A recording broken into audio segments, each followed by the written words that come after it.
what point, because of 14 years in one place, you're obviously pretty deep in the community, whether it's philanthropy, I assume some business ventures, and your name has just become synonymous with the Falcons organization. New stadium over there. I mean, like, at what point in this entire process did you, like, you had to battle with that, I assume, right? Leaving there? And at what point did you finally get to, like, all right, maybe it is time for a next chapter and kind of, like, convince yourself it'll be a good move? Yeah, I think it was definitely hard. Because, for 14 years, since I got drafted, with the draft coming up, since I got drafted for 14 years, every day I woke up, it was, what can I do to help this organization win a Super Bowl? And, the whole thing went down with, the 4 teams looking for Deshaun Watson and Atlanta being one of them. And, going through that time frame, I had to take a look, around too and see what was out there if something were to go down or whatever.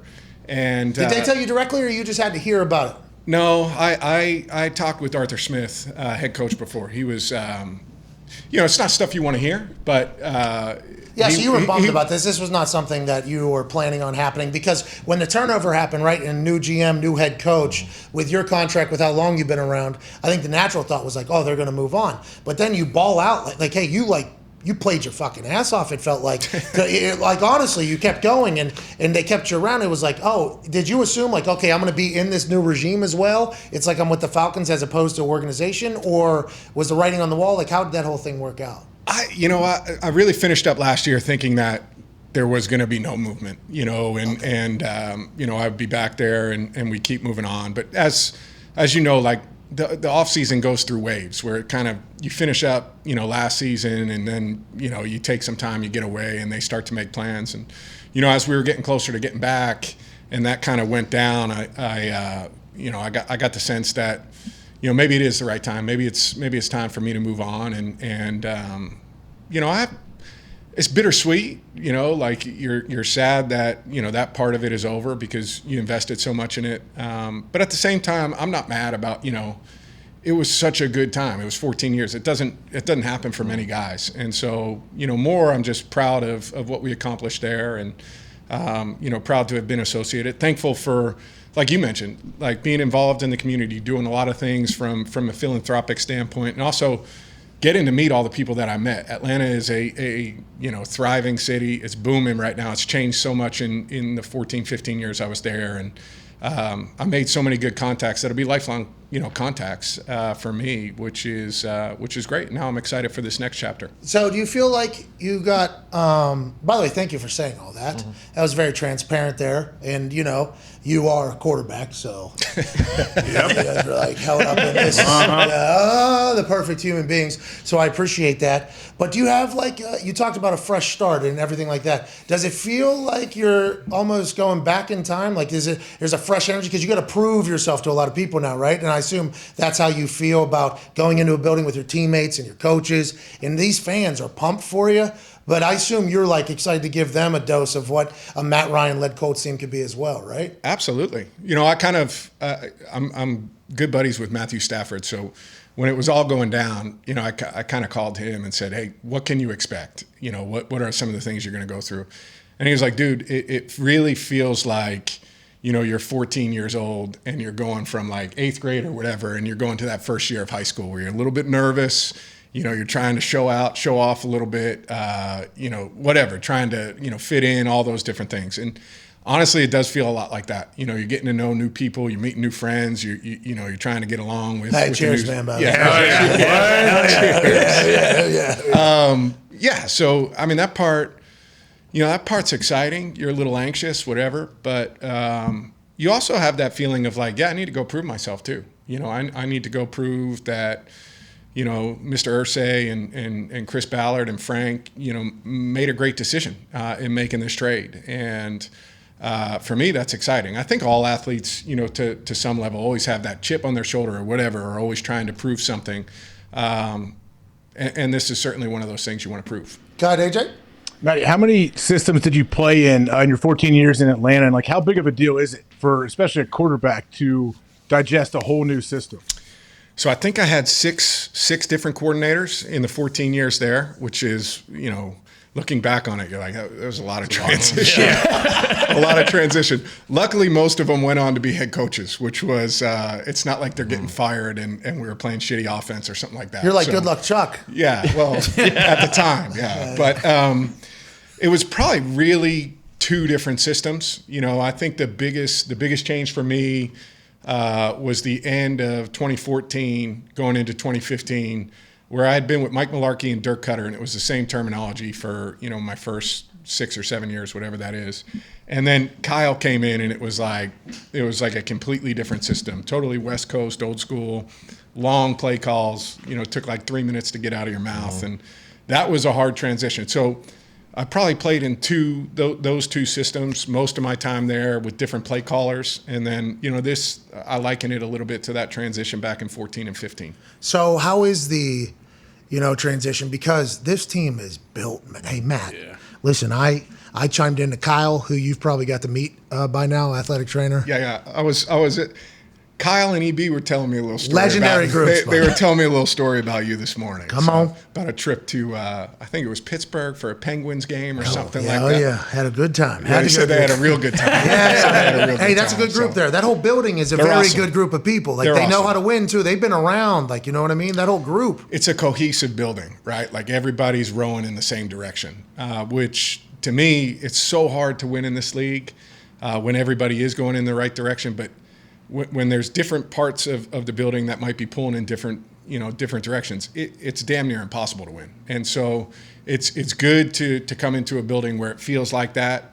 You would know better than I haven't been there for a long time, but you even get that sense the first couple of weeks in the building that it's like, oh, this feels good. Like these guys have a good setup going here. Was there anywhere else that you had to look at because this is a super quarter? You're in a good. Hey, if you're a veteran who knows how to play football in this particular offseason and you're maybe on the move, it was a great time to potentially be there because everybody's understanding that if you don't have a quarterback, you need a quarterback. For you, whenever you came to that point where, hey, it might be another chapter going somewhere else, how many different places did you look into and what was that process like? Was your agent telling you places that maybe, like, how do you even know? Yeah, they kind of put together a little rundown on, what the landscape of the league looked like. And to be honest with you, you go through it and trust me, there were a handful of spots that might have been interested. But as you look through the rosters, to me, it was like, there's one spot, that really piques my interest.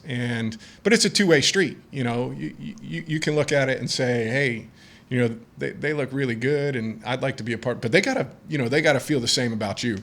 And so I kind of laid it out to my agents that, hey, if and when this happens, I'd like to talk to them first. This is the spot that I'm really interested in. What, you guys Zoom, FaceTime, they travel? We Zoomed. So it was a Saturday night, and I had never gone through any of this stuff before it, but it's the hoops they got to jump through to make these meetings happen, are not easy. And so initially I was supposed to do this thing at like 1 o'clock. I had T-ball. So I've got twin boys. We've got like the T-ball opening day parade. Hey, and it was supposed to go at 1. Have to be there. Have to be there. So I'm like, guys, I'm free anytime after 1 o'clock. They're like, all right, it's going to be 1 o'clock. And then, whatever hoops they have to jump through, I'm like sitting there waiting from 1 until like 6:30 waiting to get a call. I'm no! Like, Jesus! This is a Saturday afternoon. No, T-ball parade day. We did it. We kind of yanked it. I mean, our what guy, happened? Colts. Conti! It wasn't the Colts. It would, I'm not. It doesn't matter how I'm down. I'm not going to pin myself in that corner. But it worked out. We were on a Zoom call that Saturday night. Spent a couple, maybe 2.5 hours with those guys, and came away from it. I was up in my office in my house in Atlanta. Walked downstairs and told my wife. I said, I think that's it. I think we've got to make a move. We've got to make a transition. And were you interviewing them? Them interviewing you? Both. I think a little bit of both. I think they had certainly done their homework going into it, as had I. And then you kind of get going. You get talking, and they start talking football. Frank starts going with it, and I'm listening and then asking questions about. In my head saying, okay, that's similar to a concept that I ran before. What do you guys do versus this? And so you guys are talking like high-level football right there. You guys are trying to say who's smarter football brain right now? I wasn't. I'm just saying, There's only a couple are of we you going to guys. have answers? Are we going to have answers when we do this? I got to know. And Frank was able to keep up. That's great news. And Chris, I know. And I want to let you know, this town, whenever there's no moves made, by free agency with how much money the Colts had and everything. And then at the quarterback position, we shipped Carson Wentz out of town, and literally there's just no quarterback. And it's like, what are the Colts doing? What are the Colts doing? And all Chris Ballard kept saying was just be patient with his southern accent. A good accent. Yeah, whatever That's the hell good. he says, and he is incredible at his job. I think it's very apparent with the roster and everything like that. And then whenever it was announced that you were coming here, oh, man. They would have had a fucking T-ball parade for you here. Honestly, this place is like very excited for you to be here, man, because I think if you look at the roster, and let's talk about the roster because you said you looked at some other places, that roster with the offensive line, you have pillars standing in front of you, like literally Colts pillars, organization. And behind you, in Jonathan Taylor, like I texted Kyle to ask you, like, hey, what do you know about Jonathan Taylor? Like, hey, this dude is different. I got a chance to see him. He can go. The defense is stacked. I don't know what Chris Ballard's got in store for the draft, but when you look at that roster, is this the best roster? No offense to any roster in Atlanta. This is not to be taken that way. Yeah. But when on paper, it feels like this roster is maybe one of the best you've ever been on, right? I think it's one On of paper. It's one of them. I think I was fortunate. I played on some good teams. There in Atlanta, I think of 2012. We had a really good football team. You talk about skill positions. You throw out a Roddy White, Julio Jones, Tony Gonzalez, Mike Turner in the backfield. Jeez. We had some guys. We had some guys. But I do think this roster is built to win. There's no doubt about it.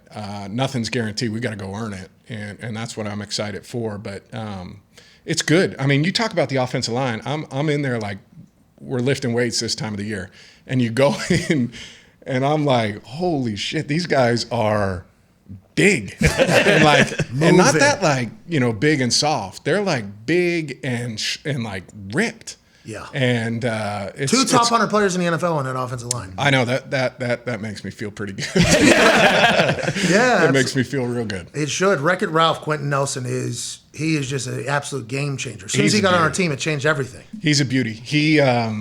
So my cousin plays for the San Francisco 49ers. My cousin played at Notre Dame with Q. And so I've kind of followed him for a long time from afar, just watching my cousin and being like, oh, man, Mike, you're playing good, but this other guard's pretty good too. You guys got a nice little offensive line here. And he's nasty. He's but like that genuine nasty, yes. Like not the fake tough. Mm-hmm. And I think he just – I haven't played with him, but watch him from afar. It feels like the guys feed off that energy, and that level of finish, and not putting up with anything, and kind of protecting the guys around him. I think that's huge. Great dude to stand behind. Hey, you and Julio still get along pretty well? What's he doing right now? Hey, give him a call. Just slid it in there. Just slid that in there. That was nice. Well, I was just proving people wrong. I think he's got a lot of that's right. Julio do that too. A lot of people say bad things about Julio. Yeah. That guy was a distraction, bad for the Titans, they said. He's got so much to prove still. Yeah.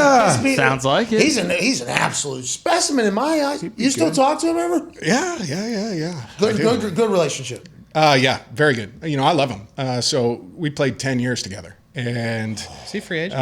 He's available right now. Really? Yeah, he's available. Draft spectacular tomorrow. Mm-hmm. Would be cool right before then. Chris is on. Chris Ballard knows. Anyways, go ahead. Yeah, 10 years together. Awesome guy. Awesome dude. Great player. Great teammate. I mean, nobody impacted, and I played with some great players, but nobody impacted my career as significantly as he did. And I really enjoyed it. He was one of the best players you'll ever play with. Also an excellent card player. I was about to say. Big on the back of the plane. He was one of the guys I played Tonk with all the time on the flights home. So Tonk, good game. Good game. Good. And not many people know it. Tonk, great game. Great game. Yeah. Cash changes quickly, which is good because you just got to get hot late. As soon as that flight's coming down, you need to get hot and then roll. I saw Julio playing, and I was about to say I saw him playing blackjack in the Bahamas at a resort or whatever.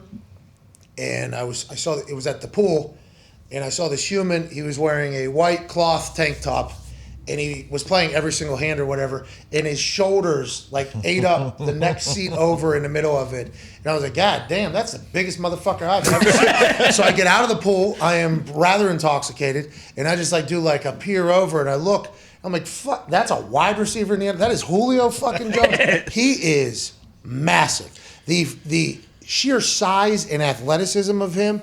I mean, what a prototype for a fucking wide receiver. And he's a good dude. That's great news. Yeah, great dude. He was an awesome teammate. But he's as physically like gifted as anybody I've ever seen. Yeah. Stud. He should be a Colt, yeah.